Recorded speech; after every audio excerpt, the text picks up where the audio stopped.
Hi, today I watched a video about persuasion, about convincing people. The author actually was teaching people how to get clients to buy, by getting them into revealing some personal information to you, and then you as a salesperson using that back on them so they're going to feel like agreeing with you. They like liking you, stuff like this. And I don't know about you, but I still feel my blood boiling because of that. You see, because I used to enjoy those kind of messages, tricks about how to make people buy. You see, but my question for you is, what happens after the client have bought and he wakes up at one moment in time and he realizes that he has been duped, that you tricked him? What happens then? Is that client loyal to you anymore? Will he give you any referrals? Or better yet, how many negative messages are going to spread around about not doing business with you?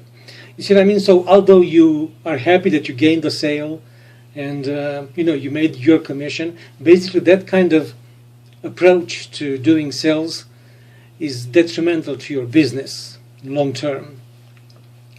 Because those kind of messages make salespeople think like, you see, if I was a new salesperson, let's say, new in the business of selling, and I would watch that kind of message, my mind will go directly to, so in order to be a good salesperson, I need to learn how to be sneaky.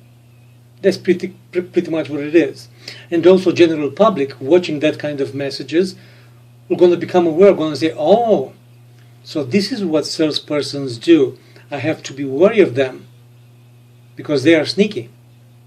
You see? So in this kind of dynamic, basically, salespersons feel bad about what they're supposed to do in their sales job, and general public are already raising barriers. And whenever they see a salesperson, they say beep beep. They become untrusting, and basically they double guess every word that salesperson says.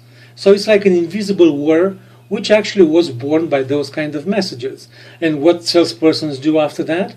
They go and learn even more sneaky techniques and strategies on how to manipulate people. So basically they try to solve the problem by doing more of the thing which ignited the problem from the first place, if you see the paradox somehow. And this is actually a meme that gets developed by those kind of messages. And again, this invisible war is not good to anybody, not to the salespersons, not to the general public, not to the economy itself, because the exchanges of value basically are going to slow down. Businesses are shutting off. So nobody wins, actually. It just spreads distrust all around. And not only that, but it's the wrong message altogether. How to use what client tells you in order to, use back that kind of information to manipulate the client into buying. There are so many things about this message which are wrong that I cannot even enunciate them, all of them.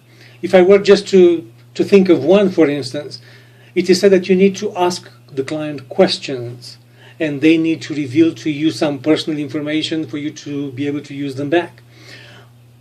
But as you think of this right now, consider that you're walking on the street, and as you walk on the street, somebody approaches you, an unknown person. You never saw that person in your life, and that person asks you, what's your spouse's name?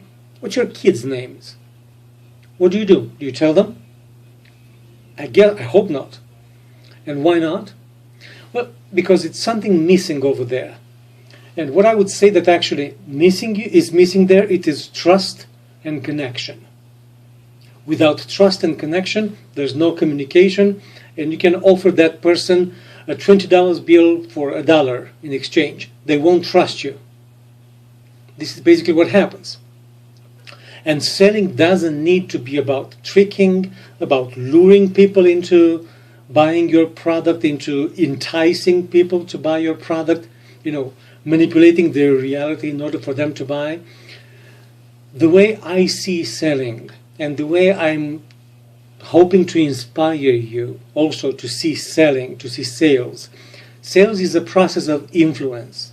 And influence is an ethical thing. It happens all the time. Influence, it's a natural process.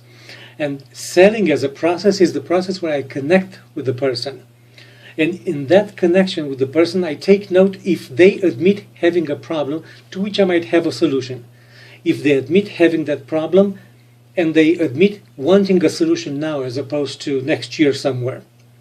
And if that is the case, then I ask for the permission to offer them an experience of the solution that I have to their problem. So I emphasize that I ask for permission. I'm not pushing them. I'm not pushing that experience into them. I'm asking for their permission to make sure that they are hearing me. They are listening to me.